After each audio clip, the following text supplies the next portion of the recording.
అందరికీ నమస్కారం. ఈరోజు కథ ప్రేమైన శ్రీవారు. నేనెక్కడికి వెళ్ళలేదు, వెళ్ళలేను కూడా. రచన అబ్బూరు జయలక్ష్మి గారు.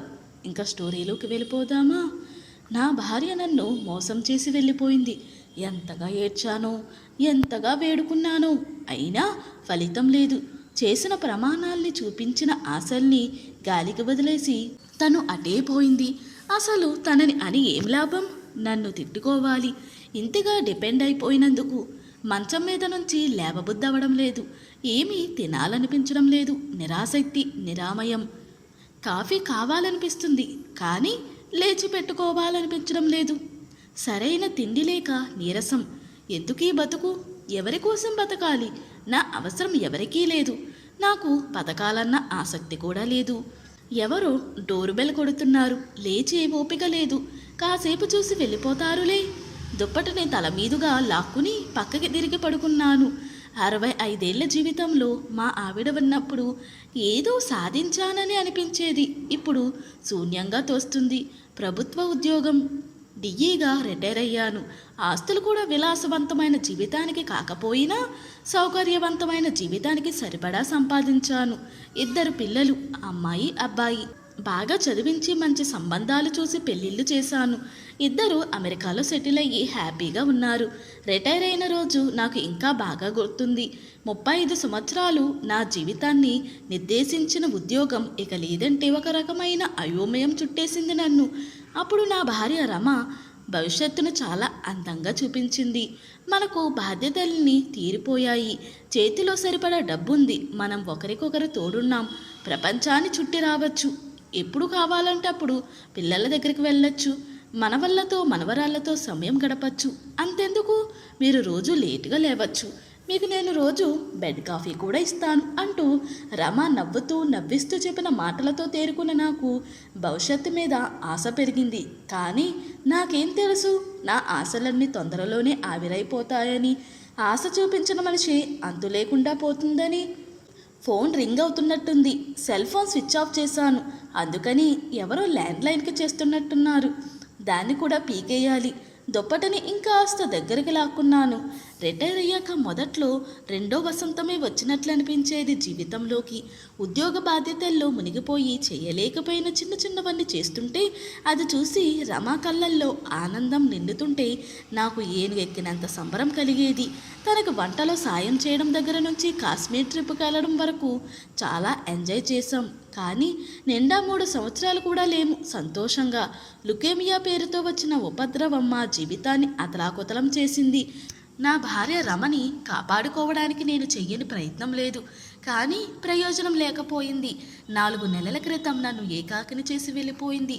తను చూపించిన ఆశల నేపథ్యంలో తను వెళ్ళిపోవడం తన చేతిలో లేకపోయినా నేను మోసపోయానని అనిపిస్తుంది. 37 ఏళ్ల వైవాహిక జీవితం నేను ఒక ప్రత్యేక వ్యక్తిని అని ఎప్పుడో మర్చిపోయాను. తన ఇష్టాలు నా ఇష్టాలు ఎప్పుడయ్యాయో తెలియదు. నా భావాలు తన సొంతం ఎప్పుడయ్యాయో తెలియదు. అంతగా మమేకమైపోయిన మా జీవితంలో ఇలా నేను ఒంటరిగా మిగులుతాను అని ఎప్పుడూ ఊహించుకుని కూడా లేదు. నాకంటే 5 సంవత్సరాలు చిన్నైన రమ నా తర్వాత ఎలా బతుకుతుందో అని ఎప్పుడూ ఆలోచించేవాడిని. తనకు ఇంటర్నెట్లో బిల్లులు కట్టడం, ఆస్తుల వివరాలు చూసుకోవడం అన్నీ నేర్పించాను. నేను లేని లోటు తెలియకూడదని పిల్లలకి తనని బాగా చూసుకోవాలని పదే పదే చెప్పాను. కానీ తనే నన్ను ఏమాత్రం ఈ ఒంటరితనానికి ప్రిపేర్ చేయలేదు. చేయడానికి పనంటూ ఏమీ లేకపోవడం, మన మీద ఆధారపడ్డ వాళ్ళు మన కోసం ఎదురు చూసేవాళ్ళు ఎవరూ లేకపోవడం మనిషిని ఇంతగా కుంగదీస్తాయని నాకు తెలియదు. మా పిల్లలు మంచి బిడ్డలు. నన్ను నిర్లక్ష్యం చేయలేదు. దినకర్మలన్నీ పూర్తి కాగానే నన్ను తమతో పాటు అమెరికా తీసుకువెళ్లారు. కానీ అక్కడ ఇంకా దారుణంగా అనిపించింది. నాకు చేసే పనులు లేవు, చెయ్యాలన్న ఆసక్తి లేదు. వాళ్ళకేమో బాధ్యతలు, ఉద్యోగాలు. వాళ్ళు ఆఫీసులకి, పిల్లలు స్కూల్కి వెళ్ళిపోయాక ఆ నిశ్శబ్దాన్ని భరించలేకపోయేవాడిని. అందుకే 4 నెలలు కూడా పూర్తిగా ఉండకుండా గొడవ పెట్టుకుని వచ్చేశాను. 2 రోజుల క్రితం ఎవరో బెల్ల కొడుతూనే ఉన్నారు. ఇక తప్పట్లేదు. చిన్నగా లేచి తలుపు తెరిచాను. ఎదురుగా మాలతి, పక్కింటమ్మాయి. రమతో క్లోజ్గా ఉండేది. అంకుల్, ఎన్నిసార్లు బెల్ల కొట్టాను, తలుపు తీయరేం? చనువుగా లోపలికి వచ్చేసింది. మెలకువ రాలేదమ్మా. ఇంకా పన్నమ్మాయి రాలేదా? కాఫీ కూడా తాగినట్లు లేరు. బెల్లు కొట్టి తలుపు తీయలేదని వెళ్ళిపోయిందేమో అమ్మ. గిల్టీగా తలొంచాను. ఫోన్లేండి, మీరు బ్రష్ చేసుకురండి, నేను కాఫీ పెడతాను. మీతో కాఫీ తాగి చాలా రోజులైంది. వంటింటి వైపు నడిచింది మాలతి. పాపం మాలతి ప్రతిరోజు నేను తలుపు తీసేదాకా బెల్లు కొట్టి నాకు కాఫీ ఇచ్చి వెళుతుంది. పన్నమ్మాయి సునీత వచ్చి ఇల్లు శుభ్రం చేసి వంట చేసి వెళుతుంది. కానీ నేనే ఏమి చెయ్యాలో తెలియని అయోమయంలో, నా నిస్తేజ నీరవంలో మునిగి తేలుతూ ఒక పూట తింటూ ఒక పూట వదిలేస్తున్నాను. నా శరీరంలో శక్తి సన్నగిల్లుతూ ఉంది అని తెలిసినా తినే ఆసక్తి కలగడం లేదు. బంధుమిత్రుల ఫోన్లకు బదులివ్వకపోవడంతో క్రమంగా ఫోన్లు రావడం ఆగింది. వాకింగ్ మిత్రులు కూడా 2-3 సార్లు ప్రయత్నించి ఇక అడగడం మానేశారు. పిల్లలు వీలైనప్పుడు ఫోన్ చేస్తూనే ఉన్నారు. బాగున్నానని వాళ్ళను మభ్యపెడుతూనే ఉన్నాను. సార్, కొరియర్ అంట. కాఫీ తాగుతున్న మా దగ్గరికి వచ్చింది సునీత. నేనేమి ఆర్డర్ చేయలేదని చెప్పబోయే లోపల మాలతి లేచి వెళ్ళింది. అవి మనవి కాదమ్మా, బాక్సులతో తిరిగొచ్చిన మాలతికి చెప్పాను. మీవే అంకుల్, స్వాతి పంపించింది. నా కూతురు స్వాతి ఏమి పంపించుంటుంది? నేనేమి అడగలేదే. నా ప్రశ్నకి సమాధానం మాలతి బాక్సులు తెరవడంతో ఎదురుగా 5 రోజా మొక్కలు కనిపించాయి. రమకి మొక్కలంటే ఎంతో ఇష్టం. తన కోసం స్వాతి మంచి మంచి మొక్కలు ఇంటర్నెట్లో వెతికి పంపించేది. రమ ఎక్కడ స్థలం ఉంటే అక్కడ ఇంటిని మొక్కలతో నింపేసేది. నేను అమెరికా వెళ్ళేటప్పుడు అన్నిటినీ ఇచ్చేశాను. ఇప్పుడు నేనేమి చేసుకోవడానికి ఈ మొక్కలు? రమని మరింత గుర్తు చేయడానికి కాకపోతే? మాలతి, నువ్వు తీసుకెళ్ళమ్మా ఈ మొక్కలు. కళ్ళల్లో తిరిగిన నీరు తనకి కనిపించకుండా ముఖం పక్కకి తిప్పుకున్నాను. అంకుల్, స్వాతి బాధపడుతుంది, ప్లీజ్ ఉంచండి. సున్నితంగా తిరస్కరించి వెళ్ళిపోయింది మాలతి. ఆ మొక్కలనే చూస్తూ కూర్చున్నాను. పువ్వులు విరబూసి ఉన్నాయి. ఒక్కోటి ఒక్కో రంగు. మొక్కలు కొంచెం వడిలినట్టు అనిపించాయి. వాటిని తీసుకెళ్లి బాల్కనీలో పెట్టి నీళ్లు పోసాను. రమ నవ్వినట్టు అనిపించింది. ఆ ఫీలింగ్ కోసమే ప్రతిరోజు లేవగానే మొక్కలకు నీళ్లు పోయడం అలవాటు చేసుకున్నాను. కానీ రోజులు మాత్రం దుర్భరంగానే గడుస్తున్నాయి. జీవితం తెగిన గాలిపటంలా అనిపిస్తూ ఉంది. సంపూర్ణ విశ్రాంతి కావాలనిపిస్తూ ఉంది.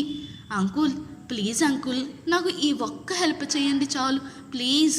మాలతి గంట నుంచి అభ్యర్థిస్తూనే ఉంది. ఎలా మాలతి? నాకు కుక్క పిల్లను చూసుకునేంత ఇష్టం కానీ ఓపిక కానీ రెండూ లేవు. నన్ను వదిలేయమ్మా అన్నానే కానీ గిల్టీగా ఉంది చెయ్యలేకపోతున్నందుకు. తను నన్ను చూసుకుంటున్న తీరుకు ఇప్పుడు అభ్యర్థిస్తున్న పద్ధతికి చెయ్యాలని అనిపిస్తున్నా చెయ్యలేనని భయంగా ఉంది. పిల్లలు చాలా అడుగుతున్నారని కుక్క పిల్లని తెప్పించిందట మాలతి. భర్తకి ఇష్టం లేదని తెలిసినా తెప్పించాక పిల్లల కోసం ఒప్పుకుంటారులే అనుకుంది. కానీ ఆయన ససేమిరా కాదని చెప్పడంతో ఆయన ఒప్పించే వరకు నన్ను చూసుకోమని అడుగుతుంది. నేనే ఒక పూట తింటూ ఒక పూట మానేస్తే అయోమయంలో బ్రతికేస్తున్నా. నేను ఈ బాధ్యతను మొయ్యగలనా అని నా భయం. జస్ట్ మీ ఇంట్లో ఉండనివ్వండి అంకుల్, దాని పని మొత్తం నేనే చూసుకుంటా ప్లీజ్ అంకుల్. ఇచ్చేస్తానంటే పిల్లలు ఏడుస్తున్నారు ప్లీజ్. మాలతి ముఖంలోని వేడుకోలు నన్ను మారు మాట్లాడనివ్వలేదు. అయితే ఏ మాటకు ఆ మాటే చెప్పుకోవాలి. చిన్న పొమేరియన్ కుక్క పిల్ల ఎంత అందంగా ఉందో అనుకోకుండా ఉండలేకపోయాను. మాలతి చేతుల్లో దాన్ని చూసి కిందకు వదిలితే దాన్ని దేన్ని వాసన చూస్తూ ఇల్లంతా కలియ తిరుగుతున్న దాని ఉత్సాహం చూస్తే ముచ్చటేసింది. దానితో పాటు దాని ఫుడ్ ప్యాకెట్లు కూడా ఇచ్చి వెళ్ళింది మాలతి. నన్ను చూసుకుంటే నాకే ఆశ్చర్యం వేస్తుంది. మా కుక్కపిల్ల టామీ నా దగ్గరకు వచ్చి నిండా 10 రోజులు కూడా కాలేదు. కానీ దానితో అనుబంధం ఎంతగా పెనవేసుకుపోయిందో. దానికోసమే ఉదయాన్నే మంచం దిగుతున్నాను. రోజు ఉదయం సాయంత్రం వాకింగ్కి తీసుకెళ్లడం, దానికి ఫుడ్ పెట్టడం, అది నా చుట్టూ తిరుగుతుంటే ముచ్చట పడటమే నా జీవితంలో హైలైట్స్ అయిపోయాయి. మా పెళ్ళైన కొత్తలో నేను కూడా మా రమ చుట్టూ ఇలాగే తిరిగేవాడిని. అందుకని తనకి నా మీద అంత ప్రేమ వచ్చిందేమో అని నవ్వుకున్నాను ఆ ఆలోచనకి. రమ ఉంటే ఎంత బాగుండేది. టామీ తనకి కూడా బాగా నచ్చేసేది. ఫోన్ రింగ్ అవుతున్నట్టుంది. ఫోన్ ఎత్తిన నాకు నా కొడుకు వినోద్ గొంతు వినగానే ఆనందం వేసింది. ఇంతకాలం పాపం నా కొడుకు కూతురు ఇద్దరు ఫోన్ చేస్తూనే ఉన్నా నేను ఒక్కోసారి ఎత్తకుండా ఎత్తినా నిరాసక్తిగా మాట్లాడుతూ ఉన్నాను. ఈరోజు మాట్లాడాలనిపిస్తుంది. పరామర్శలయ్యాక వినోద్ చెప్పిన విషయం మాత్రం నాకు మింగుడు పడలేదు. నాన్న, మా ఫ్రెండ్ వాడి భార్య యాక్సిడెంట్లో పోయారు. వాళ్ళ 8 ఏళ్ల అబ్బాయికి ఎవరూ లేకపోవడంతో అనాథాశ్రమంలో చేర్చారు. నాకు అది ఇష్టం లేదు. నేను దత్తత తీసుకుందాం అనుకుంటున్నాను. ఒక 2 నెలల్లో వచ్చి పేపర్ వర్క్ మొత్తం కంప్లీట్ చేస్తాను. అప్పటిదాకా ఆ అబ్బాయిని మీ దగ్గర ఉంచుకోండి. ఇది వాడి మాటల సారాంశం. ఫ్రెండ్ కొడుకుని చేరదీయడం మంచిదే, కానీ భారం నా మీద మోపడమే నాకు నచ్చట్లేదు. అసలే ఈ మాలతి టామీ బాధ్యత పట్టింది. ఇప్పుడు ఈ అబ్బాయి కానీ చేసేది మంచి పని, అడిగేది నా కొడుకు, కాదనలేకపోయాను. ఆ అబ్బాయి భార్గవ్ని మరుసటి రోజే వెళ్ళి తీసుకొచ్చాను. వాడి మొహంలో అమాయకత్వం, దిగులు, బెరుకుతనం చూసి జాలేసింది. దగ్గరికి తీశాను. వాడు తాతగారు అంటూ అల్లుకుపోయాడు. వాడిని దగ్గర ఉన్న స్కూల్లో చేర్చాను. పిల్లాడి బాధ్యత కొత్తగా ఉన్నా కష్టంగా లేదు. భార్గవికి వినయ విధేయతలతో పాటు మంచి అలవాట్లు చాలా ఉన్నాయి. వాడిని నేను లేపనక్కర్లేదు, వాడే నన్ను లేపుతున్నాడు. వాడు ఇంట్లో చురుకుగా తిరుగుతూ గలగలా మాట్లాడుతూ ఉంటే జీవితానికి కొత్త అర్థం దొరికినట్లు అనిపించింది. నేను వాడిని చూసుకుంటున్నానా, లేకపోతే వాడే నాకు తోడయ్యాడా అనిపిస్తుంది ఒక్కోసారి. టామీ పనులు, భార్గవ్ని స్కూల్కి పంపించడం, వాడి బాగోగులు చూడడంలో ఉదయం సాయంత్రం గడిచిపోతుంది. కానీ రోజంతా స్తబ్దత. ఏం చేయాలి, ఎలా గడపాలి అన్న ప్రశ్నలకు సమాధానంలాగా రమకి ట్రీట్మెంట్ ఇచ్చిన డాక్టర్ దగ్గర నుంచి ఫోన్ వచ్చింది. పేషెంట్స్కి కౌన్సిలింగ్ ఇవ్వడానికి వాలంటీర్ జాబ్ ఉంది, చేస్తారా అని. ఎగిరి గంతేసి ఒప్పుకున్నాను. రోజు 3 గంటలే పని కావడం, రమ ట్రీట్మెంట్ ద్వారా నేను నేర్చుకున్న విషయాలు పంచుకుంటూ నలుగురికి ఉపయోగపడే ఉద్యోగం కావడంతో ఈ వాలంటీర్ జాబుని ఇష్టంగా యాక్సెప్ట్ చేశాను. ఈరోజు నా పుట్టినరోజు. నా చుట్టూ నా వాళ్ళందరూ ఉన్నారు. నా కొడుకు, కూతురు, అల్లుడు, కోడలు, మనవలు, మాలతి, భార్గవ్, టామీ నా వాకింగ్ మిత్రులు. మర్చిపోయా చెప్పడం, టామీ వచ్చిన కొద్ది రోజులకి నా మిత్రులు మళ్ళీ వచ్చి నన్ను అడగడం, వాళ్ళతో నేను మళ్ళీ వాకింగ్కు మొదలు పెట్టడం జరిగింది. చుట్టూ చూశాను. అందరి మొహాల్లోనూ చిరునవ్వు, నా మొహంలోనూ కూడా. బాల్కనీ వైపు చూశాను. అక్కడ పూసిన పూలలో రమ నవ్వు కనిపించింది. ఈరోజు నాకు జీవితంపై ఆశ ఉంది. రమ లేని లోటు పూడ్చుకోలేకపోయినా తన జ్ఞాపకాలు నన్ను ముందుకు నడిపిస్తున్నాయి. మన కోసం నలుగురు ఉండడం అంటే ఇంతే కదా. రమ నన్ను వదిలి వెళ్ళిపోయినా వీళ్ళందరూ ఉండబట్టే కదా నేను తేరుకోగలిగాను. లేకపోతే ఏమైపోయేవాడినో. అందరినీ దగ్గరకు పిలిచాను. మీ అందరికీ ఎలా కృతజ్ఞతలు చెప్పాలో తెలియడం లేదు. జీవితమే వద్దనుకునే పరిస్థితి నుంచి జీవితాన్ని ఆస్వాదించే స్థితికి తీసుకొచ్చిన మీ అందరికీ మనస్ఫూర్తిగా కృతజ్ఞతలు. అంకుల్, మీరు మాకు కాదు చెప్పాల్సింది, మమ్మల్ని నడిపించింది రమ ఆంటీ. తనకి క్యాన్సర్ అని ఎక్కువ కాలం ఉండకపోవచ్చని తెలిసిన క్షణం నుంచి మీకోసమే ఆలోచించారు. మీ ఇద్దరి మధ్య ఉన్న అనుబంధం వల్ల మీరు తనని ఎంత మిస్ అవుతారో అని, ఒంటరితనం వల్ల మీరు ఎంత బాధపడతారో అని ఎప్పుడూ వర్రీ అవుతూ ఉండేవారు. కానీ తన చివరి రోజులు మీకు మధుర జ్ఞాపకాలే కావాలి, కానీ బాధ మిగల్చకూడదని తన దుఃఖాన్ని, కష్టాన్ని మీ ముందు బయట పెట్టేవారు కాదు. మాకు పదే పదే మీ గురించి చెప్పేవారు. ఎప్పుడు ఏం చెయ్యాలో మా అందరికీ వివరంగా ఆదేశాలిచ్చారు. మీరు అమెరికా వెళ్ళినా అక్కడ ఎక్కువ రోజులు ఉండలేరని, తిరిగొస్తే ఒంటరితనంతో డిప్రెషన్కి గురవుతారని రమ ఆంటీ గెస్ చేశారు. దాన్ని బట్టే అన్నీ ప్లాన్ చేశారు. మీ రోజా మొక్కలు, టామీ, భార్గవ్, మీ జాబ్, మీ వాకింగ్ ఫ్రెండ్స్ అన్నీ రమ ఆంటీ ప్లాన్ చేసినవి.